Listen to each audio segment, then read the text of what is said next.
माना कि इस ज़मीन को न गुलजार कर सके, माना कि इस ज़मीन को न गुलजार कर सके, कुछ खार कम तो कर गए गुज़रे जिधर से हम। नाजरीन, मैं हूँ बिस्मिल्लाह आफ्ताब आलम और आप देख रहे हैं उर्दू हिंदी नॉलेज चैनल। जो सिलसिला चल रहा था उसी में आगे बात करते हैं। देखिए, प्रैक्टिस में जो हम आपके सामने रिवीजन क्लास लेकर के आते थे और उसी के ये आगे के क्वेश्चन हैं प्रैक्टिस में। और इस सारे क्वेश्चन ऑब्जेक्टिव ही होते हैं क्योंकि रिवीजन में ऑब्जेक्टिव ज़्यादा से ज़्यादा आपको लगाने हैं ताकि आपका जो पीछे सिलेबस पूरा हुआ है उसको आप रिकवर कर पाएँ। आज का पहला सवाल है, चंद अदबी शख्सियतें। इंपॉर्टेंट क्वेश्चन है। ऐसे क्वेश्चन होंगे, अगर मान लीजिए मैंने आज 50 क्वेश्चन कराए तो 5 या 6 प्रीवियस ईयर के क्वेश्चन इसमें ज़रूर होंगे। टीजीटी या फिर टीजीटी से मुतालिक जो दीगर एग्ज़ाम होते हैं उसके लेवल के क्वेश्चन, वैसे क्वेश्चन मैं आपके सामने अलग से 4-5 लेकर के आता हूँ इसी के बीच में। तो उसी का ये पहला सवाल है। तो उम्मीद करता हूँ आपको बताना है ये किसके खाकों का मजमुआ है और सभी का सवाल का आंसर सही होना चाहिए। आपका जो आंसर है वो यूसुफ हुसैन नाजिम हैं या शाहिद अहमद दहलवी हैं या अहमद जमाल पाशा हैं या फिर अशरफ सबूही हैं। तो इसमें जिस बच्चे ने आंसर दिया होगा शाहिद अहमद दहलवी, उसका आंसर बिल्कुल सही है। आपका आंसर सही होने वाला है बी। जिस बच्चे का आंसर है उसका एकदम सही है। देखिए, जो क्वेश्चन गलत होता है, कोई भी अगर क्वेश्चन गलत हुआ है तो व्हाट्सएप 6386 पर ज़रूर मुझको बताएं उसका सही आंसर क्या होगा और उस दलील के साथ बताएं। और मेरे ग्रुप में जुड़ने के लिए भी वही नंबर है व्हाट्सएप पर। अगला सवाल है, सज्जाद ज़हीर ने कौन सी किताब क़ैदोबंद की ज़िंदगी में लिखी थी। यहाँ पे जो किताबें दी गई हैं वो सज्जाद ज़हीर की ही हैं। आपको बतानी है क़ैदोबंद की ज़िंदगी में उन्होंने कौन सी किताब लिखी है। रोशनाई है, पिघला नीलम है या बीमार है, मेरी सुनो। तो फटाफट जवाब देने की कोशिश कीजिए।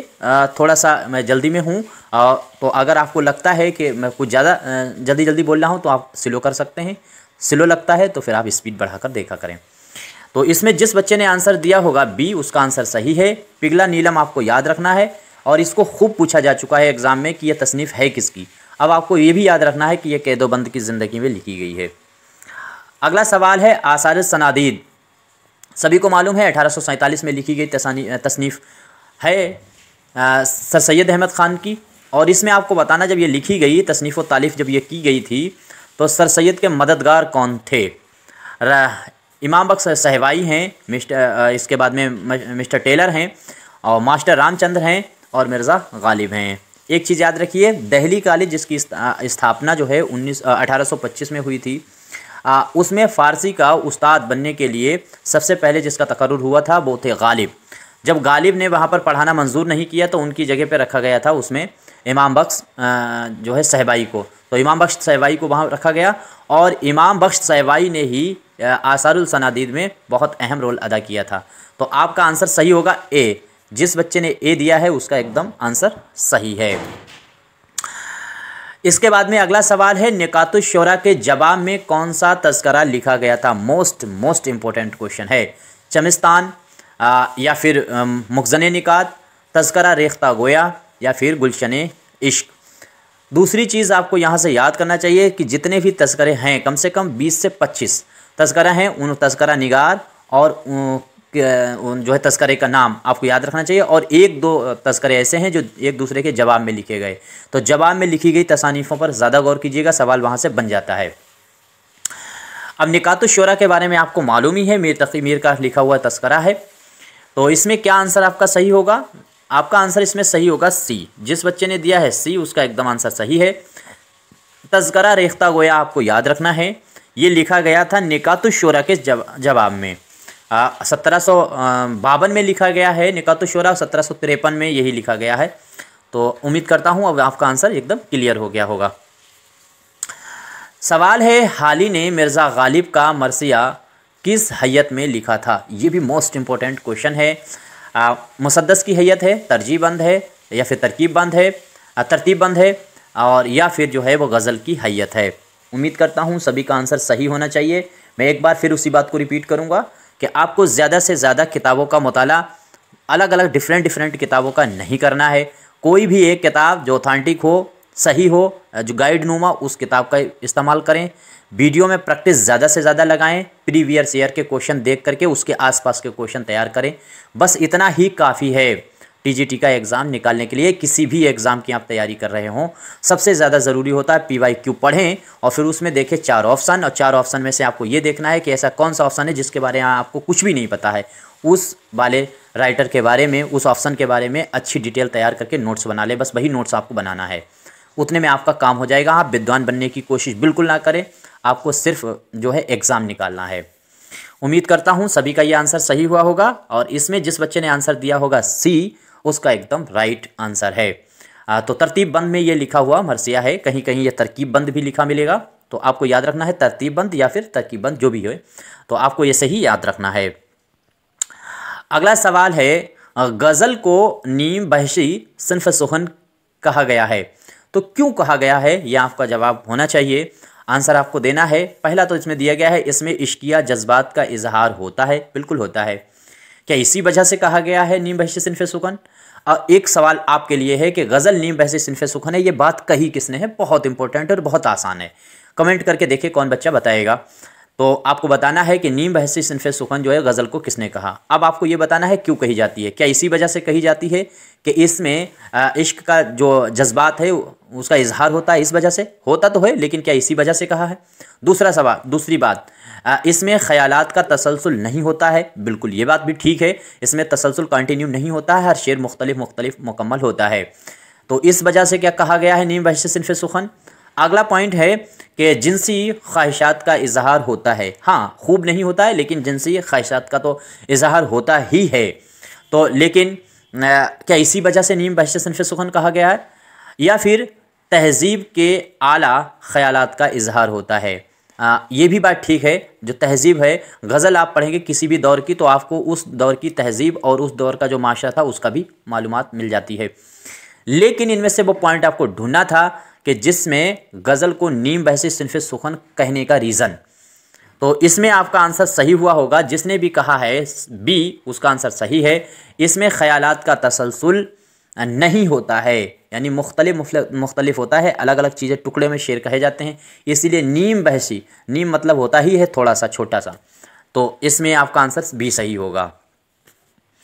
अगला सवाल है, बर्क़ कलीसा किसकी नज़्म है? अकबर इलाहाबादी हैं, चकबस्त हैं, और साथ ही साथ में जो है बर्क़ इस्लाह, यहाँ पे आपको नज़्म पूछी गई बर्क़ इस्लाह। अच्छा, जब ज़बान पे आया है तो बर्क़ इस्लाह के साथ साथ में बर्क़ कलीसा भी आपको याद रखनी है।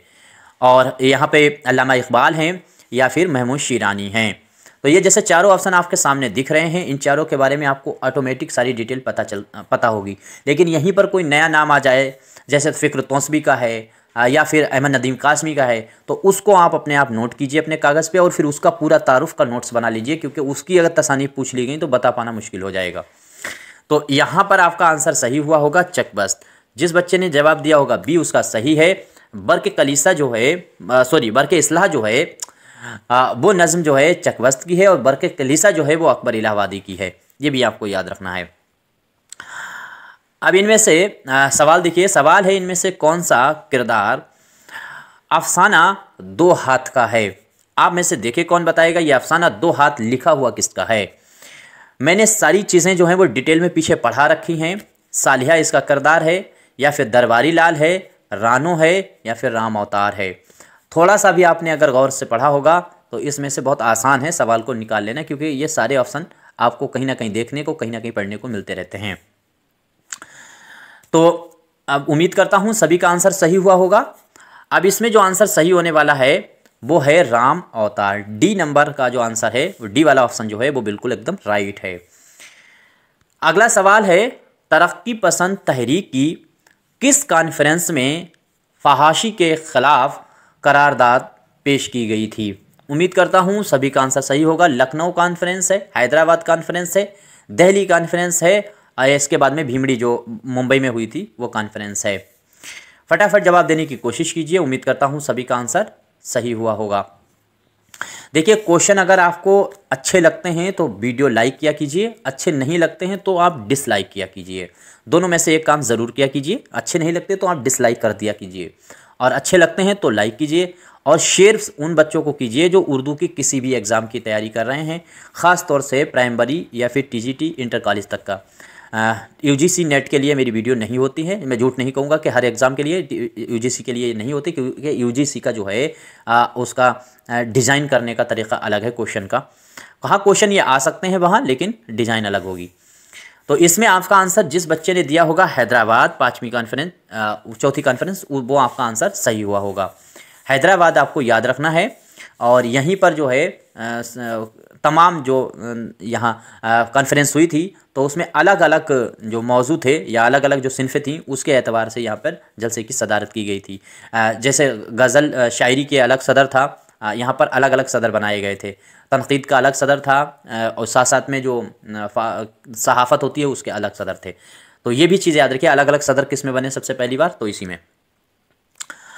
मैं डिटेल में बात नहीं करूंगा क्योंकि पीछे मैं बात डिटेल में कर चुका हूं। आप 2 प्लेलिस्ट ज़रूर देखें अगर ईपी टीजीटी का एग्ज़ाम दे रहे हैं, माई क्वेश्चन की प्लेलिस्ट और मारूजी सवालात की प्लेलिस्ट। और ज़्यादा प्रैक्टिस करने हैं तो 200 वीडियो में प्रैक्टिस करा चुका हूं, उसकी अलग से आप वीडियो देख सकते हैं। इतनी प्रैक्टिस आपके लिए बहुत है, कोई क्वेश्चन छुटा नहीं होगा। पिछले 3 साल से मैं लगातार आपके सामने क्वेश्चन लेकर के आता हूँ और पेपर जो है वो लगातार आगे बढ़ता जा रहा है। सवाल है, उर्दू के बड़े कसीदा निगारों में ज़ौक़ शायद अकेले शायर हैं जिनके कसीदे का मौजू सिर्फ़ दरबारी मदा नहीं है। किसने कहा था? तो उम्मीद करता हूँ मेरे ख़्याल से यहाँ पे होना चाहिए दरबारी मदा है, लेकिन खैर यहाँ पे ये कॉल है, तो कॉल है ये किसने कहा है? शिबली ने कहा है, इमदाद इमाम असर ने कहा है, अली ने कहा है, या फिर कहा है महमूद इलाही ने।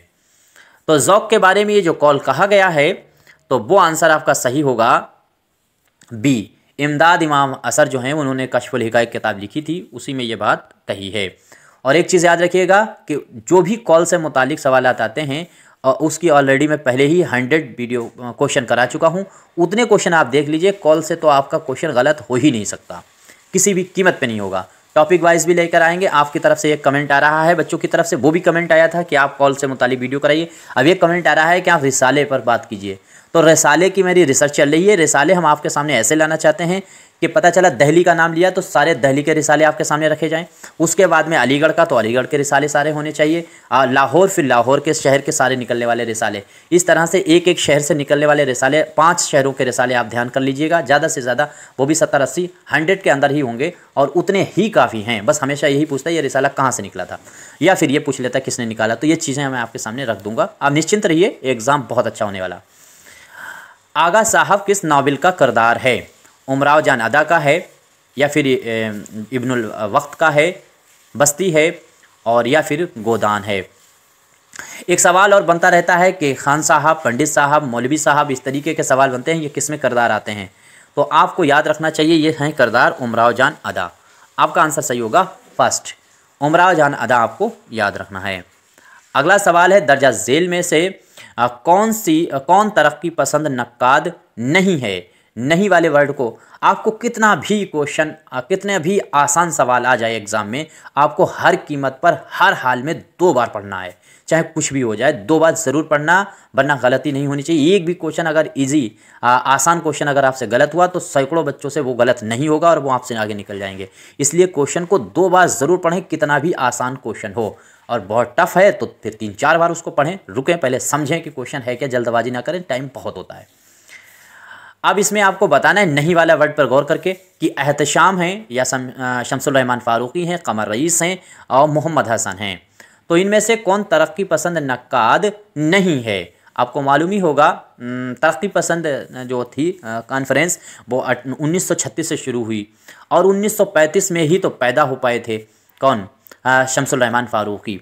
तो ऐसे भी थोड़ा अंदाज़ा लगाया जा सकता था कि शमसुल रहमान फ़ारूकी इससे मुतालिक नहीं है, जदीद के हैं ये, आपको याद रखना। बाकी ये सभी जो हैं कमर रईस हैं और मोहम्मद हसन तो हैं ही हैं तरक्की के, और एहतशाम को तो आप जानते ही हैं कि वो तरक्की पसंद या फिर जो है मार्क्सवादी थे।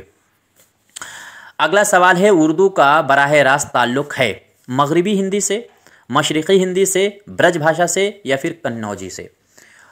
उम्मीद करता हूँ, देखो यहाँ पर थोड़ा सा सवाल को समझ लीजिए।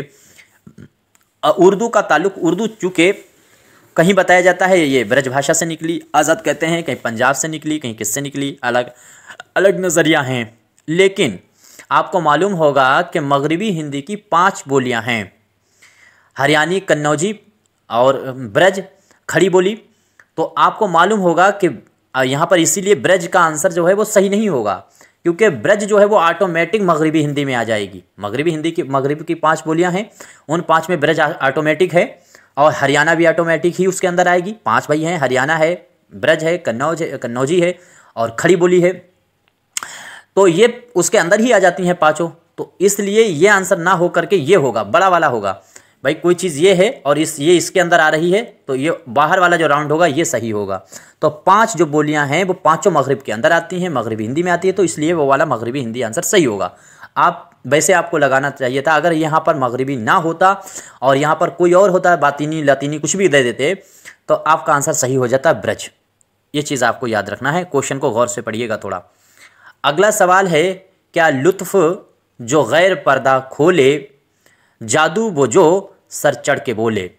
तो ये शेर किस मसनबी में आया है? बहुत आसान सा सवाल है, बहर से भी पहचाना जा सकता है। इसमें बहरे मुतकारिब है, और बहरे मुतकारिब है तो आंसर आपका ऑटोमेटिक सही होने वाला है सहरुल बयान। और बहरे हजज होती तो गुलजार नसीम, या तो फिर आपको शेर रटा होना चाहिए किस मसनबी का है। तो इसमें आंसर आपका सही होगा सहरुल बयान। अब आपको बताना है, खैर बताना क्या है, आप में से बता तो पाते ही नहीं हैं, पता नहीं किस तरह की तैयारी करते हैं। आपको याद रखना है, बस मैं ही बता देता हूँ कि सहरुल बयान का दिबाचा किसने लिखा है, ये पूछा जा सकता है। तो आपको याद रखना चाहिए शेर अली अफसोस ने लिखा है। मैं चाहता था कि ये आप सवाल पूछें, मैं सवाल दे दूं और आप कमेंट करके बताएं, लेकिन आप कोताह दस्ती आपकी वजह से आपके तरफ से कमेंट आ नहीं पाते हैं, और मैं इल्तजा करने वालों में से नहीं हूँ। आएँ या ना आएँ, आप वीडियो देखें या ना देखें, बहुत सारे बाज़ार खुला हुआ है, कहीं भी जाइए आप वहाँ देखिए, प्रैक्टिस कीजिए, जहाँ अच्छा लगे वहाँ कीजिएगा। अक्स और आईने किसकी तनकीदी किताब है? तो अक्स और आईने आपको बताना है किसकी तनकीदी किताब है। कलीमुद्दीन अहमद की है, एहतशाम की है, या फिर शिबली की है, या वज़ीर आगा की है। बहुत आसान सा सवाल है, अक्स और आईने किसकी है। तो इसमें जिस बच्चे ने आंसर दिया है बी एहतशाम, उसका आंसर बिल्कुल सही है। इसमें आंसर आपका सही होने वाला है, ये किताब है एहतशाम की। अब ये सवाल है, शेर है, आपको बता देना है बस शेर किस शायर का है। ग़ुलामी में न काम आती हैं शमशीरें न तदबीरें। शेर को भी सुनिएगा, थोड़ा सा आपको मोटिवेट करेगा। ग़ुलामी में न काम आती हैं शमशीरें न तकदीरें, हो जो ज़ौक़ अम्ल पैदा तो कट जाती हैं जंजीरें। तो अपनी मजबूरी का ढढोरा मत पीटिए और पूरी मेहनत कीजिए। टाइम जो भी मिलता है उसको आप लगाइए एग्ज़ाम पर, और पूरी ताकत से रक्स करना है तो पाँव की जंजीर ना देख। अगर आपको एग्ज़ाम निकालना है तो फिर रात दिन एक कर दीजिए, जितना दे सकते हैं, जितना मैक्सिमम टाइम लगा सकते हैं लगाने की कोशिश कीजिए। अब ये एग्ज़ाम बढ़ना बहुत मुश्किल है, बढ़े ना बढ़े आपको तैयारी करनी चाहिए। इसमें आपको बता देना है शेर किसका है। तो आपको बताना है राम प्रसाद बिस्मिल होना चाहिए, यहाँ पे गलत लिख दिया है। अब देखिए यहाँ पे है राम प्रसाद बिस्मिल, जोशमलियावादी, अल्लामा इकबाल और सिराज औरंगावादी। तो ये शेर आपको बताना है कि शायर का है। इसमें देखिए राम प्रसाद बिस्मिल हैं, ये वहीं के हैं जहाँ का मैं हूँ, शाहजहांपुर के। इन्हीं की निस्बत से ही मैंने भी अपने नाम के आगे बिस्मिल आफ्ताब आलम, मेरे डैडी ने उसके नाम के आगे बिस्मिल आफ्ताब आलम लगा दिया। तो इन्हीं राम प्रसाद बिस्मिल क्रांतिकारी थे, और इनको और अशफाकुल्ला खान और ठाकुर रोशन सिंह तीनों शाहजहांपुर के हैं। काकोरी कांड की वजह से इनको 1925 में फांसी की सज़ा दी गई थी। इनकी तीनों की मज़ार जो है वो शाहजहांपुर में है। तो इसमें आपका आंसर क्या सही होना चाहिए? उम्मीद करता हूँ सभी का आंसर सही हुआ होगा। आंसर आपका सही होगा सी, जिसने भी दिया है सी उसका आंसर सही है। अल्लामा इकबाल का शेर है ये। उम्मीद करता हूँ सबके आंसर सही हो रहे होंगे।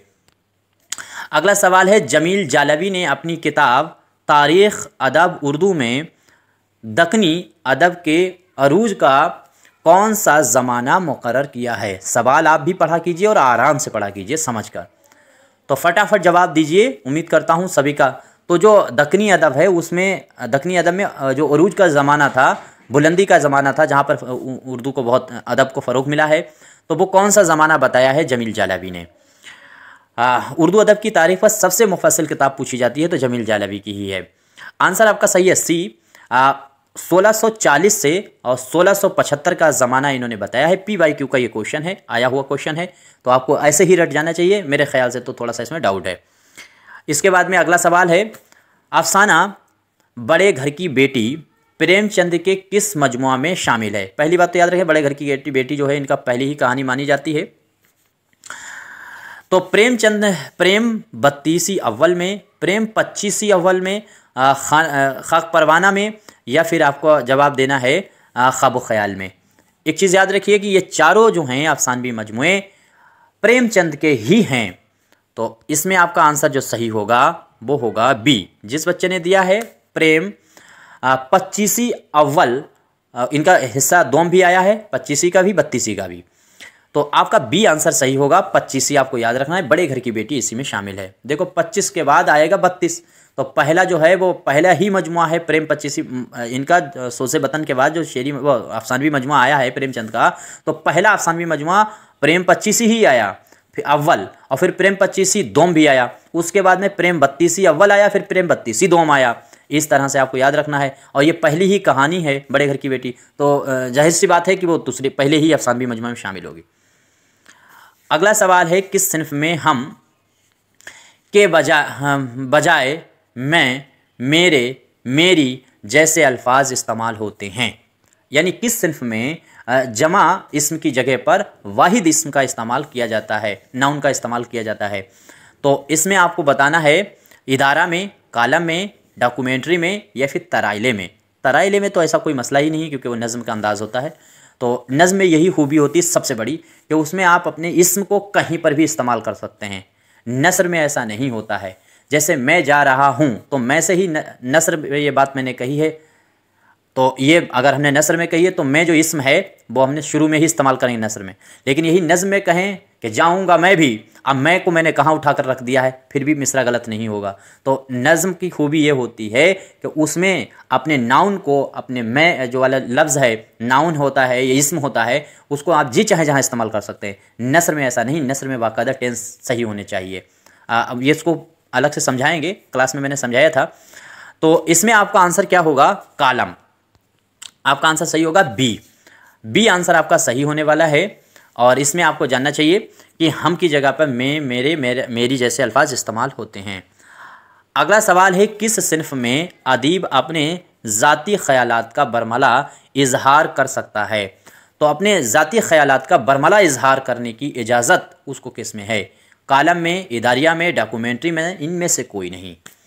तो ये भी आपका आंसर जिस बच्चे ने दिया होगा ए, उसका आंसर सही है। कॉलम ऐसी चीज़ है जिसमें आप अपने ख्यालात, और शीशा व तीशा के नाम से कॉलम आपको याद रखने चाहिए। शीशा व तीशा के नाम से कॉलम किसने लिखा था? मेरा कॉलम किसका था? कॉलम भी कुछ आपको याद होने चाहिए, जहन में होने चाहिए। जो मेरी किताब आएगी उसमें ये दे देंगे कॉलम किसके किसके किस नाम से थे, रिसाले किसके किसके कहाँ से निकले हैं, इंपॉर्टेंट डेट्स कौन सी हैं जो पूछी जाती हैं। तो थोड़ा सा और उसमें वक्त लगेगा, लेकिन जल्दी से जल्दी ये काम पूरा कर लेंगे। अगला सवाल है, हम, हमारे, हमारी जैसे अल्फाज किस सिन्फ में इस्तेमाल होते हैं? वहाँ पे जो है जमा की जगह पे वाहिद इस्तेमाल होता था, यहाँ पर वाहिद की जगह पर जमा का इस्तेमाल होगा। हम, हमारे, हमारी जैसे अल्फाज किस सिन्फ में? डॉक्यूमेंट्री में, इदारिया में, कालम में, या फिर नावल में? तो इसमें जिस बच्चे का आंसर होगा बी, उसका एकदम राइट होने वाला है, यानी इदारिया। अब आपको याद रखना, जो इदारिया होता है, इदारिया लिखा जाता है, उसमें क्या होता है कि हम, हमारे, हमारी जैसे, यानी इसमें वाहिद को जमा को इस्तेमाल किया जाता है। और अगर यही कालम होता है तो उसमें मैं, मेरे ख्याल, मेरी ख्यालात में, इस तरीके से कालम की शुरुआत होती है। तो ये चीज़ आपको भूलना नहीं चाहिए मेरे ख्याल से। यहीं तक बात करेंगे। यहाँ तक कोई क्वेश्चनों में गलती हुई है ज़रूर बताइएगा, आपका कोई मशवरा है ज़रूर दीजिएगा। दूसरे लोगों को वीडियो शेयर कर सकते हैं। और अगर आपको अच्छा लगता है और जुड़ना चाहते हैं तभी चैनल को सब्सक्राइब करने, वरना चैनल पर भीड़ करने की ज़रूरत नहीं, आप सब्सक्राइब ना करें। शुक्रिया।